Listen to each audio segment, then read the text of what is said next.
life coaches, when it comes to prospecting, please don't be a clown and rely on social media. I know how easy it is to think that social media is the nuts, or as we say in the UK, the dog's bollocks, but it isn't. It's extremely hard to do, and you lose an awful lot of skills along the way, natural skills that you've acquired through life. Doesn't mean that you can't find clients on here, but please, the majority of your time for prospecting really shouldn't be rinsing the groups of social media. Now, what I'm going to share with you today are things that I've done throughout my life, right from being a boy at school. I'm talking like a young boy at school as well, not a 15-year-old or a 16-year-old, but younger than that. I'm going to share with you a few stories that you can absolutely start to put into practice today, and they're going to get you clients sooner than you could ever think. And it's so easier than social media. But first of all, I know why most of you use social media. One, you think it's quicker to do. And actually, social media isn't quicker to do. Not if it's taking you 3 to 6 months to find a client. How's that quicker? A lot of you think, oh, right, yeah, I'm going to do social media. Why? Oh, because I'm too scared to speak to people. Now, if you are too scared to speak to people, for whatever reason, that's the issue that you need to get over in your life right now. It's not a marketing issue. It's a speaking issue, because all small businesses started off by speaking with people. What we've got today in 2023 is that we just look at this little small section of humanity this last 25 years since the internet took off. Really took off in 1998. Obviously, it was around a little bit longer than that. And we think, oh yeah, all we need to do is jump on social media. We'll get a following, and people buy from us. No, no, and no. I mean, you've got to be really, really good at marketing, where it's like your absolute complete hobby and passion, and you just see marketing all the time. And when you're out with your friends and your wife, you bore them senseless, and you don't mean to, but you bore them senseless with your marketing because it's just what you talk about all the time. Okay. When you're that fascinated with marketing and sales and buying psychology, that's when you can start to get a grip with social media. But most of you can't. Most of you you come from other careers. You might have been a teacher. You might have been working as a soldier or in administration or whatever, or a therapist, and then you created an online business, or you're trying to create an online business as a coach, a therapist, or as a consultant. You think, hey, you know what? I'll jump on this thing called social media. And then what you do is you start posting on your own profile, and you try some ads out, and you go into these Facebook groups and all that sort of nonsense. And it's pissing in the wind. We don't want to go pissing in the wind, do we? So look, let me share some stories with you, some hot prospecting stories with you that I have personally done. And some of them I just got up there and did it, Didn't even think about what I was doing. I didn't even think about what I was doing because the first story I'm going to tell you is when I was 6 years old. So I went to a school called Longwood Infant School, and most schools had fundraisers, right? So the fundraiser at this school is we had a sheet of paper on there, and we had like a list of 20 items that we had to go and collect. So it might have been a paperclip or a button or something like that. And what I had to do is I had to go and raise money. So I went around the street knocking on people's doors saying, can you help me find one of these items, and I'll stick it to the paper, and can you give me some money at the same time?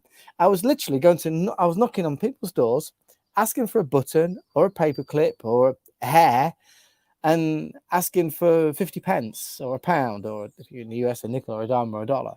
And I was doing that, didn't think anything to it. And I always used to go and get my sheet filled out when I must have done it when I was 5, definitely did it when I was 6, and I almost certainly did it when I was 7 years old. We did it for 3 years. Or was it 4, 5, and 6? Doesn't matter. But you just go out and do it. You don't know any different. Anyway, moving on, I got about 8 years old, and Dad had a Commodore 64, and I wanted some more games. How could I get more games? I didn't have any pocket money at that age, and I didn't think about ways to make money. What I did do, though, is I made a list of all my friends in my class who had a Commodore 64, and I found out what games they had, and then I started to pirate those games. And it spread from my class and into my year and into the rest of the school, and even teachers were taking games from me. I had no marketing book for that. I had no a strategy for that as such, other than I'm just going to make a list of people and I'm just going to speak to them. So I would have gone to my mate Trevor. Trevor had a Commodore 64. Darren Pete had a Commodore 16, and don't know why I had one of those. But I knew what computers I had, and I knew what games I had, and I became like the hub for trading stuff. It was great. Then when I was a little bit older, I don't know, I think I must have been 12 or something like that. Wanted to raise some money. I can't remember what it was for. Maybe I wanted to buy a CD. Hey, remember those? So what I did, went into the shed, got a bucket, I found some car shampoo, I got a sponge, probably got a cloth that my mum didn't want me to use, but I took it anyway. And I knocked on the doors of the neighbors' houses and said, hey, can I clean your car? Now, you're going to get a 12-year-old knocking on your door, offering to clean your car. You know, as an adult, they're not going to do a great job. I couldn't reach the top. Nevertheless, people said, yes, David, of course you can. So guess what I did? I washed their car, and they gave me some money for it. Now, I just went out there and just did it. And I bet you did things like that as well. You know, people have like garage sales, lemonade stands, and what have you not. It's no different to that. Now, I want to bring this a little bit forward now into my adult life. Now, when I was living at home with my parents and I needed to get a job, it was a bit cushy because my mum and dad were not going to kick me out. I didn't have to pay any rent. I didn't really have to pay any money for food. So what I did is I just looked through the newspaper, sent off letters, sent off CVs, never got any replies. Yeah, it was a bit demoralizing, but hey, you know, I'm all right. But then I was dating a girl. Hello, Sarah, if you're watching. And we moved house, and well, she wanted to go to Worcester. I said, okay, I'll go with you. Both of us didn't have any jobs. So the first thing I did is, I drove and she didn't. So the first thing I did is I took her around the village where we were living, and we were knocking on doors with her CV or her resume, whatever you want to call it. And we said, do you know anybody, or do you have any jobs, or do you know anybody who's got any jobs? And that's what we did. Hands down, I completely promise you right now, we got her a job in like, I think it was 2 days. Literally around the corner, like a 5-minute walk. What I did is I went to the job centre, and I didn't really have any qualifications. I was prepared to do anything. And I spoke to the job centre, and they said, well, you're probably good in sales, pick the phone up, speak to people. I went, right, okay, give me every single application you've got. And I phoned everybody up. A guy called Hayden Jordan from the Worcester Evening News, or the Worcester Business News. He said, David, come down for an interview. Jumped on the train, it was easier, went down there, spoke to him, got a job. I prospected myself. That's what I did. I took Sarah out there, walked around, got her a job. Did the same for me. Now, we were a little bit short on cash, and we wanted to make sure that we had a little bit of extra cash. So what I did at night, I had a little job at night as well in our local pub. I went around, knocking on the doors of the pubs saying, I'm looking for an evening job to work around the bar 2-3 nights a week. Have you got anything? Guess what? Got a job just like that.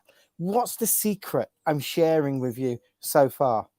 When I was a kid, when I was 6 years old and getting the form from school, I knocked on people's doors. I just spoke to people. That's all I did. When I was 8 years old and copying the computer games. I spoke to my mates at school. Who's got the Commodore 64? What games have you got?